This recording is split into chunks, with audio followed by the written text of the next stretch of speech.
What's up, guys? HOTSHOTFRONTIER back at it again with another video. In today's video, we're going to be going over the Rogue tier list post Terminal Revenge. And guys, before we get started, if you're not subscribed to the channel, go ahead and hit that subscribe button. And also let me know down below if I did not add your deck in, to go ahead and put it in the comment section. We'll go ahead and rank it.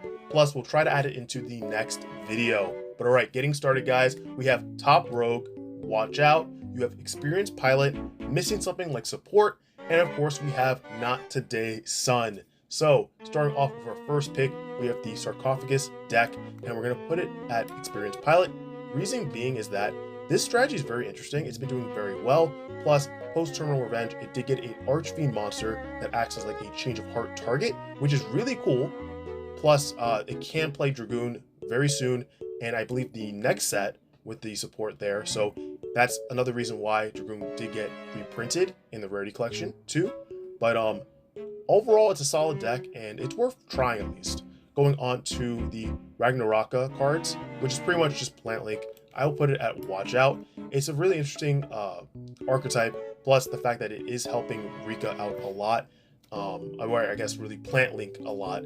So I would honestly watch out for it. They do have to play more than 40 in most cases because they're running so many different types of engines, but it's a very interesting strategy to just take a look at. Now going on, we do have Dragon Link. We're not Tenpai, Dragon Link, and I'm going to put it at Not Today Sun.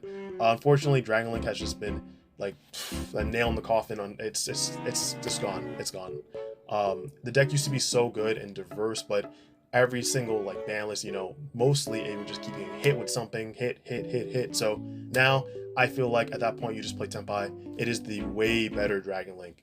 Moving on, we have Chimera. And Chimera is a deck that you definitely have to watch out for. It is tricky with the Sinful Spoils card from Legacy of Destruction, and if you're not careful, it will definitely catch you off guard. Plus, I mean, the deck is just really cool and diverse in terms of like what it summons on its board. So overall, I think you should watch out for it. Going on to RDA, I would actually put RDA at experienced pilot. Now, this did top a regional, or did it win a regional? I believe they topped, but they are definitely underestimated. And with the new support, hey, the sky's the limit, right? Going on to Dinos. Now, I'm not going to put Dinos at Not Today Sun, but at the same time, because I feel like they do better than Dragon Link, but I will put it at Missing Something, because we do need Misk. We need Misk back at 3, okay? That's what we're missing. That's the one thing we are missing for Dino players, okay? So you gotta do whatever you gotta do, but bring Misk back to 3. If not, give us further support, but I think at that point we already have the support. Just give us Misk back from the ban list. I mean, it's, what, 3 in the OCG, and they're not, like, going crazy, so what's the problem here, right? But moving on, we do have Orcus. And Orcus, same thing. I feel like they're missing something, but at the same time, they have a bunch of their stuff off the ban list. So at this point, I think they just need like new, like modern support, like Salamangreat got, for example. I think that's what they're really missing. But overall, it's a great strategy, and I'm glad that they did go back to full power technically. Now going to tier limit, I think tier limit needs a experienced pilot. I would put it that they need more support, but at the same time, it's tier limit, right? Like tier limit has always been great. I just feel like, of course, it is the ban list. That's the majority reason why it's, neutered to the ground, which is, for a good reason. But I think at this point, if you know what you're doing with the deck, then you definitely have to be an experienced pilot. Next up is Salamangreat. And I would actually watch out for Salamangreat. It's always been a top high tier like rogue list category, because it's just it's been underestimated. It has beaten the nib call outs, of course. Plus, I think just with the support from the Legacy Duelist set, it has really shown that it can compete in the current meta against the top decks. Next up, we have Sprite. Sprite might be an experienced pilot. Now, of course, there are different versions of Sprite. There's like 10 or 12 of them, but I like the runic version, of course, that's just me. But I think with even, any support with level 2s, Sprite does pretty well. And I think that this deck will come back eventually. It's not, shot down to the ground, of course, like something like Kashtira. But only time will tell with Sprite, to be honest with you. Next up, we do have Unchained. And Unchained, I want to put Watch Out, but I think I'll put Experienced Pilot only because it's just unfortunate how they hit the Unchained strategy with Shirvaha to 1, because that really helped the strategy. I think they could have hit other things, But I mean, even though it's been a while since that happened, the deck is doing very well.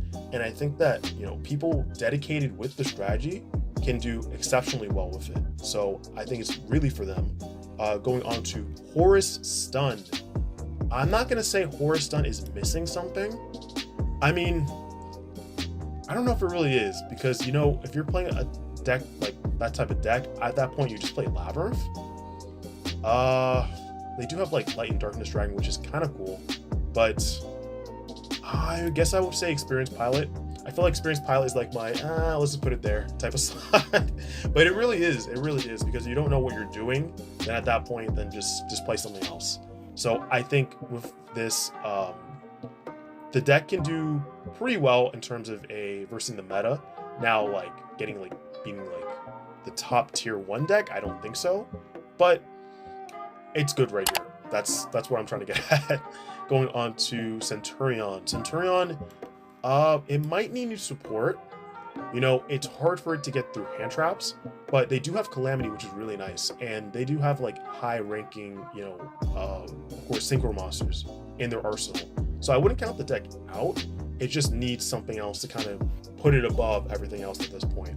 Next up, we do have Ice Barriers, and Ice Barriers, I will put them now for watch out. And reason being is that, of course, post Terminal Revenge, they have gotten a lot of like remaking, which is great because the structure deck did it no justice, unfortunately, right?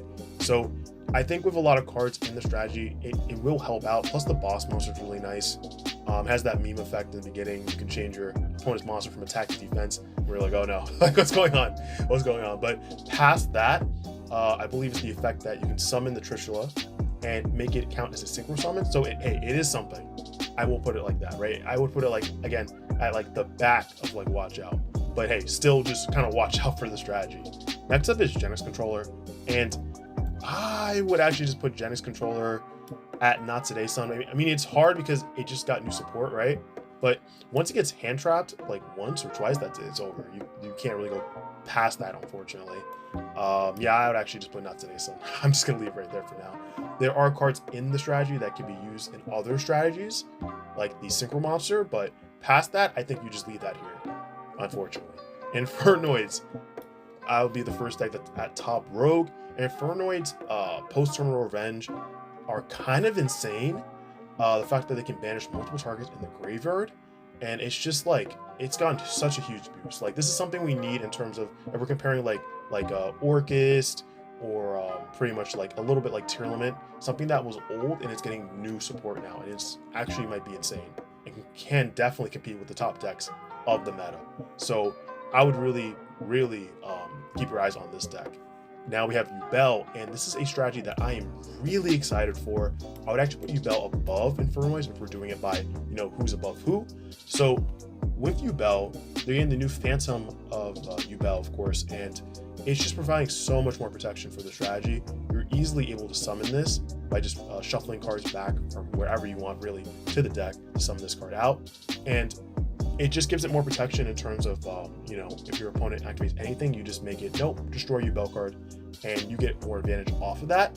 You know, before we even got the support, the deck was insane. So adding this in, adding 2 to 3 copies in your strategy really makes a difference. And I think it can really compete and definitely go to meta tier status, 100%. Going on to Raid Raptor. I think Raid Raptor, personally, I think it's missing something. I wouldn't count the same as like Genis Controller, because Genis Controller, again, like you get hand trapped like once, that's it, right? Now, it's not the same thing with Raid Raptor. You can play a little bit through hand traps, but the strategy already has like a huge win con if you can summon out your rank 13. I think for that reason, it's slightly better than Genis Controller, and it's missing something like protection or some type of like early protection, really, at that point. Next up, we have Rescue Ace, and Rescue Ace has still been topping regionals, so I would actually put it as a deck that you need to watch out for. You don't know, like, again, with they summon Turbulent, they set 4 cards. That's something that you definitely should not underestimate in any meta. So unless they get hit further, then all right, but for now, I think you should still watch out for the strategy. Still the Year of Fire, keep that in mind. Next up, we do have, of course, Ritual Beast, and Ritual Beast might be either, I'm biased, a lot of people would actually put this on top of Ubel, but I'll put a second. Now, it might be one of the best decks to play D-Shifter and still benefit off of the cards that are being banished, which is very important when you play a D-Shifter deck. So with that in mind, I think that it can highly compete with the meta, and we're just gonna have to see how far this deck can go. But yeah, it's gonna be a crazy strategy with the new support. Now, we do have Adventure Synchro, and I would actually put this at not today. I think like we're going away from combos that can sort of protect yourself in the beginning, because after that you're getting just piled with hand traps at that point.